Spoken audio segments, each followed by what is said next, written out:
2026 June மாத ராசி பலன். கடகராசி. கடகராசிக்காரர்களே, ஜூன் மாதத்தில் தைரியமும் முன்னேற்றமும் அதிகரிக்கும் வாய்ப்புள்ளது. குருபவனின் அருளால தன்னம்பிக்கை, தலைமைத்துவ திறன்கள் அதிகரிக்கும். பணி செய்பவர்களுக்கு இந்த மாதம் சிறப்பாக இருக்கும். பதவி உயர்வு, சம்பள உயர்வு போன்றவை கிடைக்கலாம். நீண்ட காலமாக நிலுவில் உள்ள வேலைகள் வெற்றிகரமாக நிறைவடையும். அதிர்ஷ்டத்தின் முழு ஆதரவு கிடைக்கும். முன்னேற்றத்துக்கான புதிய வாய்ப்புகள் கிடைக்கும். நிறைய பணத்தை சம்பாதிப்பதற்கான வாய்ப்புகள் கிடைக்கும். ஆன்மீகத்தில் நாட்டம் அதிகரிக்கும். உறவுகளில் சமநிலையை பேண வேண்டும். ஆரோக்கியத்தில் சிறப்பாக இருக்கும். ராசிக்காரர்களே, நீங்க லட்சுமி தேவியை நம்பி செல்வந்தராகி அவளது ஆசீர்வாதங்களை பெற விரும்பினா இந்த ராசிக்காரங்க கண்டிப்பா இதை செய்யுங்க. ஒருவர் தரையை சுத்தம் செஞ்சா மகிழ்ச்சி, செழிப்பு, செல்வம் மற்றும் அனைத்தும் அவரது வாழ்க்கையில வரும். செல்வம் எங்கும் நிறைந்திருக்கிறது. ஏனென்றால் லட்சுமி தேவி எப்பொழுதும் யானையின் மீது வரும் என சாத்திரத்தில் குறிப்பிடப்பட்டுள்ளது. துடைப்பம் லட்சுமி தேவியின் மற்றொரு வடிவமாக கருதப்படுகிறது. எந்த வீட்டில் துடைப்பம் பயன்படுத்தப்படுகிறதோ அந்த வீட்டில் லட்சுமி தேவி ஆசீர்வதிக்கப்படுகிறார். இரண்டாவதாக, துடைப்பத்தை கொண்டு நாம் என்னென்ன முன்னெச்சரிக்கை நடவடிக்கைகளை எடுக்க வேண்டும், எப்பொழுது பெருக்கக்கூடாது, நீங்கள் இதை செய்யவில்லை என்றால் ஏழையாகி விடுவீர்கள். அதாவது இது பிரம்மகாலம் என்பதால தேவர்கள் இந்த நேரத்தில் பூமியில் வசிக்கிறார்கள் என்று நம்பப்படுகிறது.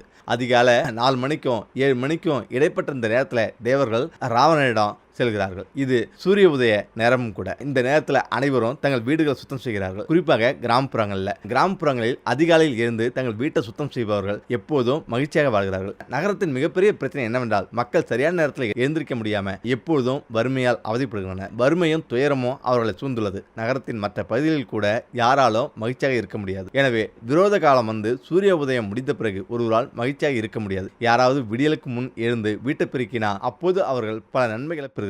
அவர்கள் லட்சுமி தேவியின் ஆசீர்வாதங்களை பெறுகிறார்கள். அவர்களின் வீட்டிற்கு மகிழ்ச்சியும் அமைதியும் வருகிறது. மேலும் செல்வமும் வருகிறது. மற்றும் லட்சுமி தேவியை அவர்களின் வீட்டில் வசிக்க தொடங்குகிறார். இந்த காரணத்துக்காக கால நேரமே சிறந்த நேரம் என்றும், இந்த நேரத்தில் வீட்டை பெருக்குபவர்களின் வாழ்க்கையில் உள்ள அனைத்து பிரச்சனைகளும் தீர்க்கப்படுகின்றன என்றும், அவர்கள் தங்கள் வாழ்நாள் முழுவதும் எந்த பிரச்சனைகளையும் சந்திக்க வேண்டியதில்லை என்றும், அவர்களின் வீட்டிற்கு மகிழ்ச்சி வருகிறது என்றும் கூறப்படுகிறது. சாஸ்திரங்களிலும் பழைய நூல்களிலும் நல்ல சகனங்களும் கெட்ட சகனங்களும் விவரிக்கப்பட்டுள்ளது. நமக்கு மகிழ்ச்சி, செழிப்பு, செல்வம், அதிர்ஷ்டம், துரதிர்ஷ்டத்தின் ஏற்ற இறக்கங்களை வழங்கும் மரபுகளும் விவரிக்கப்பட்டுள்ளது. நண்பர்களே, நீங்கள் எப்பொழுதும் இந்த விஷயங்கள் உங்கள் வாழ்க்கையில் ஒருபுறமாக வைத்திருக்க வேண்டும். மாலையில் இருட்டிய பிறகு நீங்கள் உங்கள் வீட்டை பெருக்கக்கூடாது. அவ்வாறு செஞ்சா நீங்கள் நேசிப்பவரை பற்றி கெட்ட செய்தியை உங்கள் வீட்டுக்குள் கொண்டு வரலாம் அல்லது தீய சக்திகளை உங்கள் வீட்டுக்கு அழைக்கலாம். சாஸ்திரங்களின்படி இருட்டிய பிறகு மாலையில் ஒருபோதும் பெருக்கக்கூடாது என்பதே இதன் பொருள். சாஸ்திரங்களின்படி ஒன்று இருட்டிய பிறகு 8-9 மணிக்கு பெருக்கலாம். சாஸ்திரங்களின்படி சூரியன் மறைந்த பிறகு வீட்டை பெருக்குவது அமங்கலமாக கருதப்படுகிறது. இது லட்சுமி தேவிக்கு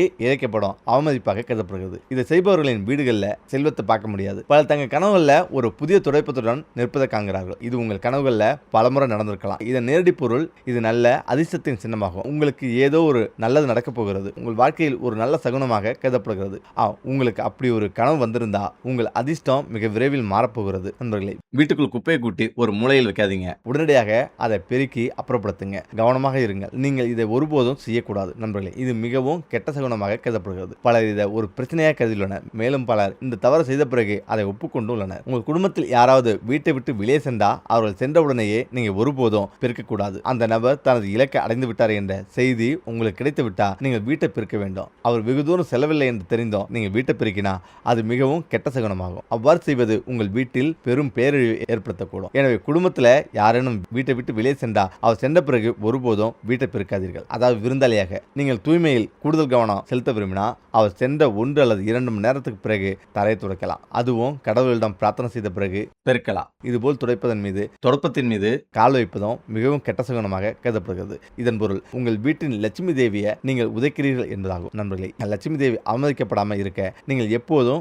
இது போன்ற கெட்ட சகுனங்களை தவிர்க்க வேண்டும். நீங்கள் ஒரு புதிய வீட்டையோ புதிய கட்டிடத்தையோ கட்டும் போதெல்லாம் ஒருபோதும் பழைய துடைப்பத்தை புதிய வீட்டுக்குள் கொண்டு வராதீங்க. பழைய துடைப்பத்தை புதிய வீட்டுக்கு கொண்டு வருவது கெட்ட சகுனமாக கருதப்படுகிறது. வீட்டை கட்டும் போதோ அல்லது வாடகைக்கு எடுக்கும் போதோ ஒரு புதிய துடைப்பத்துடன் தொடங்க வேண்டும். நண்பர்களே, உங்கள் வீட்டுக்குள்ள நீங்கள் பெருக்க சொல்லாத ஒரு சிறு குழந்தை திடீரென்று துடைப்பத்துடன் வேலை செய்ய தொடங்கினா விருந்தினர் வருவதற்கான அறிகுறியாகும். இது மிகவும் மங்களகரமான அறிகுறியாக கருதப்படுகிறது. அதாவது உங்கள் வீட்டில் ஏதோ நல்லது நடக்கப் போகிறது என்று அறிகுறி. நண்பர்களே, துடைப்பத்தை எப்போதும் மறைத்து வைக்க வேண்டும். அதாவது வெளியாட்கள் யாரும் பார்க்க முடியாத இடத்துல இருக்க வேண்டும். ஒரு தனது வீட்டில் பணத்தை மறைத்து வைப்பது போலவே லட்சுமி தேவியையும் செல்வத்தின் தெய்வம் அதே வழியில் மறைத்து வைக்க வேண்டும். இதனால் நீங்கள் பெரிதும் பயனடைவீர். லட்சுமி தேவி உங்கள் மீது மகிழ்ச்சி அடைவார். மேலும் உங்கள் மீது பணம் கொட்ட தொடங்கும். நண்பர்களே, துடைப்பத்தை ஒருபோதும் வீட்டுக்கு வெளியே அல்லது மொட்டை மாடியில் வைக்கக்கூடாது என்பதை எப்போதும் நினைவு கொள்வது அவசியம். அவ்வாறு செய்வது கடுமையான பாதிப்பை ஏற்படுத்தும். இதை செய்வதால வீட்டில் திருட்டு நடக்கும், அபாயம் அதிகரிக்கிறது. எனவே நீங்கள் இதை தவறுதலாக கூட செய்யக்கூடாது. நண்பர்களே, இப்போது ஒரு துடைப்பத்தை கொண்டு செய்யப்படும் மிகவும் பிரபலமான பரிகாரத்தை பற்றி பேசுவோம். நீங்கள் இந்த பரிகாரத்தை செய்தால் உங்கள் அதிர்ஷ்டம் மாறக்கூடும். மேலும் நீங்கள் எந்த ஒரு மோசமான நெருக்கடியையும் ஒருபோதும் சந்திக்க மாட்டீங்க. நீங்கள் உங்கள் வாழ்க்கையை மகிழ்ச்சியாகவும் செழிப்பாகவும் வாழ்வீர்கள்.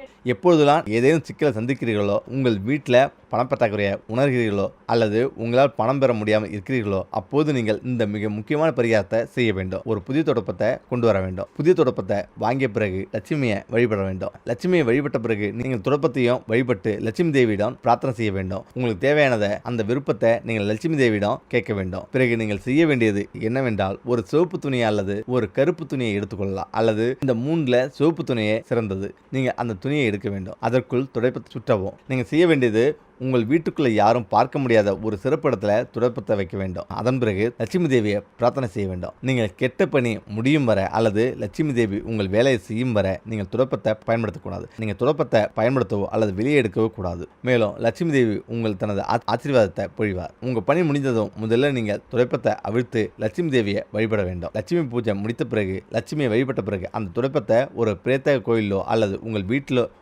உள்ள பூஜை அறையிலோ வைக்கவும். ஏனென்றால் இந்த பரிகாரத்தின் மூலம் நீங்கள் அதை கோயிலுக்குள் தானம் செய்ய முடியும். உங்களிடம் உள்ள துடைப்பம் கோயிலுக்குள் தானம் செய்யப்பட வேண்டும் அல்லது உங்கள் வீட்டில் பூஜை அறையில் இருக்க வேண்டும். இப்படி இருந்தால் உங்களுக்கு செல்வம் கொழிக்கும். அதே நேரத்தில் உங்கள் வீட்டில் ஏழ்மையா, எப்பொழுதும் கடன் பிரச்சனை உள்ளதா, இந்த உப்பு பரிகாரத்தை செய்யுங்க. ஒரு மாதம் முடிவதற்குள்ள இந்த பலன் கிடைக்கும். இந்த சிறிய பரிகாரத்தை செய்வதன் மூலம் நீங்கள் பல மடங்கு அதிகமான பலன்களை பெறுவீங்க. உப்பு சுக்கிரன் மற்றும் சந்திரனுடன் தொடர்புடையது. சுக்கிரன் கிரகம் ஒருவருக்கு நல்லதாக இருந்தால் உலகில் எந்த சக்தியாலும் அவர் கோடீஸ்வரர் அவரை தடுக்க முடியாது. சுக்கிரன் ஒருவரை உருவாக்க முடியும். மேலும் சந்திர கிரகணம் ஒருவரின் நிதி நிலையை மேம்படுத்த முடியும். எனவே இந்த மாதத்தில் குறிப்பாக வெள்ளிக்கிழமைகளில் வீட்டில் சிறிதளவு உப்பை வைத்திருங்கள். குடும்பத் தலைவர் அதை 7 முறை ஒரு காயத்தில் போடுங்க. ஒரு காயத்தில் சுற்றி ஓரமாக வைக்கவும். இப்போது 2.5 கிலோகிராம் எண்ணெய், அரிசி, 100 கிராம் உளுந்து, 50 கிராம் உலர்ந்த சிவப்பு மிளகாய். இப்பொழுது இந்த பொருட்கள் அனைத்தையும் சேகரித்த பிறகு ஒரு ஏழை முதியோருக்கு குறிப்பாக வெள்ளிக்கிழமை அன்று தானம் செய்யுங்க.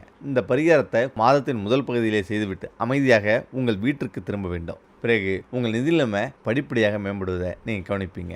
மகிழ்ச்சியும் செழிப்பும் உங்கள் வீட்டிற்கு வர தொடங்கும். லட்சுமி தேவி உங்களை விரைவிலேயே செல்வந்தராக்குவார். இந்த பரிகாரத்தை அமைதியாக செய்யுங்க. வெளியில் உள்ள எவருக்கும் இதை பற்றி தெரியப்படுத்தாதீங்க. இல்லையெனில் உங்களுக்கு பலன் கிடைக்காது. இந்த பரிகாரம் வீணாகிவிடும். காளித்தாய் சனியுடன் தொடர்புடையது. சிவப்பு மிளகாய் ஒரு நபரின் ஜாதகத்துடன் ஆழமான தொடர்பை கொண்டுள்ளது மற்றும் உப்பு சுக்கிரன் மற்றும் சந்திரனுடன் தொடர்புடையது. இதேபோல அரிசி மகாலட்சுமியுடன் தொடர்புடையது. அரிசி தானம் செய்வது லட்சுமி தேவியை மகிழ்விக்கிறது. உளுந்து தானம் செய்வது சனி பகவானை சாந்தப்படுத்துகிறது. மேலும் சிவப்பு மிளகாய் தானம் செய்வது ஒருவரின் ஜாதகத்தில் உள்ள குறைகளை நீக்குகிறது. உப்பு தானம் செய்வது சுக்கிரன் மற்றும் சந்திரன் ஆகிய இரண்டையும் பலப்படுத்துகிறது. இந்த பரிகாரத்தை நீங்கள் ஏதாவது ஒரு மாதத்தில் செய்தால் நிச்சயமாக நீங்கள் செல்வந்தராவதை யாராலும் தடுக்க முடியாது. உங்கள் அந்தஸ்தும் செல்வமும் விரைவில் பெரும் உயரத்தை எட்டும். ஆனால் நினைவில் கொள்ளுங்க, இந்த பரிகாரத்தை முழு மனதுடன் செய்ய வேண்டும். முக்கியமாக உங்கள் வீட்டில் அருகில் மற்றவர்கள் வாங்கவில்லை என்றால் ஏதாவது ஒரு கோயிலின் பக்கத்தில் நின்று இதனை செய்யுங்க. உங்களுக்கு நல்ல ஒரு பலன் கிடைக்கும். அதே நேரத்தில் குறிப்பாக இந்த நாளில் தலை குளிக்காதீங்க. திருமணமான பெண்கள் கவனமாக இருக்க வேண்டும். இந்த நாளில் தலைமுடியை கட்டுவது குடும்பத்திற்கு சிக்கலை கொண்டு வரும். உங்கள் குழந்தைகளுக்கு எது வேண்டுமானாலும் நடக்கலாம். இந்து சாஸ்திரங்களில் பல பாரம்பரியங்களுக்கு இன்றும் சிறப்பு முக்கியத்துவம் அளிக்கப்படுகிறது. திருமணம் மற்றும் இறுதி சடங்குகளை தவிர இது போன்ற பல பாரம்பரியங்கள் இன்றும் உள்ளது. வாரத்தில் சில குறிப்பிட்ட நாட்களில் திருமணமான பெண்கள் தங்கள் தலைமுடியை தலை குளிக்க வேண்டாம். அவருடைய கணவர் சிரமங்களை சந்திக்க நேரலாம். குழந்தைகளும் குடும்பமும் கூட சிறிது பாதிக்கப்படலாம். திருமணமான பெண்கள் எந்த நாளில் தங்கள் தலைமுடியை மழிக்கக்கூடாது? புதன்கிழமையிலிருந்து தொடங்கும். குறிப்பாக திருமணமாகாத பெண்கள் புதன்கிழமை அன்று தங்கள் தலைமுடியை மழிக்கக்கூடாது. ஒரு திருமணமாகாத பெண் புதன்கிழமை அன்று தன் தலைமுடியை கழுவினா, அதாவது தலை குளிச்சா, அவளுடைய சகோதரன் உங்களால் கற்பனை கூட செய்ய முடியாத அளவுக்கு ஒரு பெரிய பேரழிவை சந்திக்க நேரலாம். திருமணமாகாத பெண்கள் புதன்கிழமை அன்று தங்கள் தலைமுடியை கழுவதை முடிந்தவரை தவிர்க்க வேண்டும். ஒரு திருமணமான பெண் வியாழக்கிழமை அன்று தன் தலைமுடியை கழுவினா, தலை குளிச்சா, அவளுடைய கணவனின் ஆயுள் காலம் குறைகிறதா. திருமணமான பெண்கள் வியாழக்கிழமைகளில் தவறுதலாக கூட தங்கள் தலைமுடியை கழுவவோ அல்லது நகங்களை வெட்டவோ கூடாது. வியாழக்கிழமைகளில் நீங்கள் வீட்டை துடைக்கவோ துணிகளை துவைக்கவோ கூடாது. நீங்கள் இதை செஞ்சா உங்க குடும்பம் ஒரு பெரிய பேரழிவை சந்திக்க நேரலாம். திங்கட்கிழமை ஒரு துன்ப நாள். ஒரு திருமணமான பெண் திங்கட்கிழமை தன் தலைமுடியை கழுவினா, அவளுடைய மகள் அல்லது மகன்கள் ஒரு பெரிய சிக்கலை சந்திக்க நேரலாம். குடும்பம் கடுமையான நிதி நெருக்கடியை சந்திக்கலாம். இத்தகைய சூழ்நிலையில திருமணமான பெண்கள் திங்கட்கிழமைகளில் தங்கள் தலைமுடியை கழுவவே கூடாது. குடும்பத்தை சிக்கலிலிருந்து பாதுகாக்க நீங்கள் இந்த விதியை பின்பற்ற வேண்டும். ஓகே, இந்த விட எப்படி செய்கிறேன்.